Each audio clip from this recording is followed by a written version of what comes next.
Day 3, 100 Days Journey for CHC JC 45th Anniversary. Psalm 107:13 and 14. Then they cried unto the Lord in their trouble, and He saved them out of their distresses. He brought them out of darkness and the shadows of death, and break their bands in sunder. Sa Tagalog, na magkagayoy dumaing sila sa Panginoon sa kanilang kabagabagan at iniligtas niya sila sa kanilang kabagabagan. Inilabas niya sila sa kadiliman at sa ilalim ng kamatayan at pinagputol-putol ang kanilang mga gapos. May mga tao na alipin ng kanilang nakaraan. May karanasan nang sila ay bata pa, ngunit kahit tumanda na, ay nakakulong pa rin sa sugat ng nakaraan. Mga salitang hindi mo kaya yan, talagang mahina ka sa ganyan, hindi ka na natuto, at marami pang mga kagaya nito. Para bang ito ang gumagapos sa kawalang pag-asa sa kanilang buhay. Yan po ang kapangyarihan ng hindi tamang pag-iisip.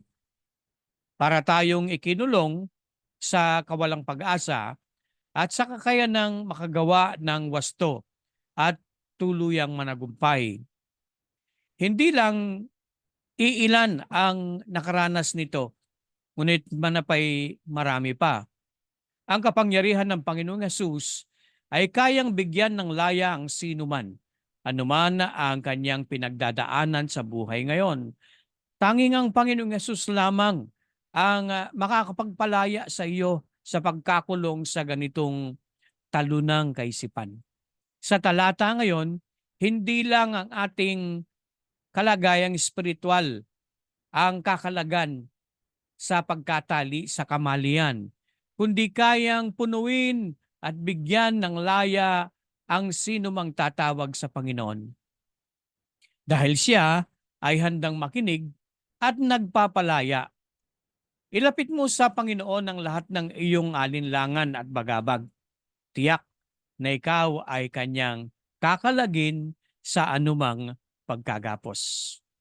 Ang Panginoon ay pakikinggan ang iyong tawag at bibigyan ka ng pananagumpay. Tayo manalangin, lubos na kinikilala namin ang pagkilos mo, Panginoon, sa aming buhay.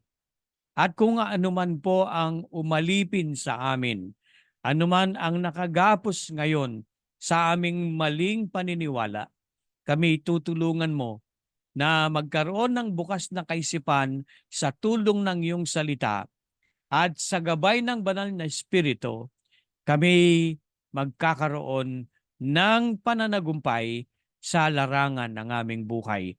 Hindi lang sa pananampalataya, kundi sa pisikal na buhay. Ito po ang aming tanging dalangin sa pangalan ni Jesus. Amen.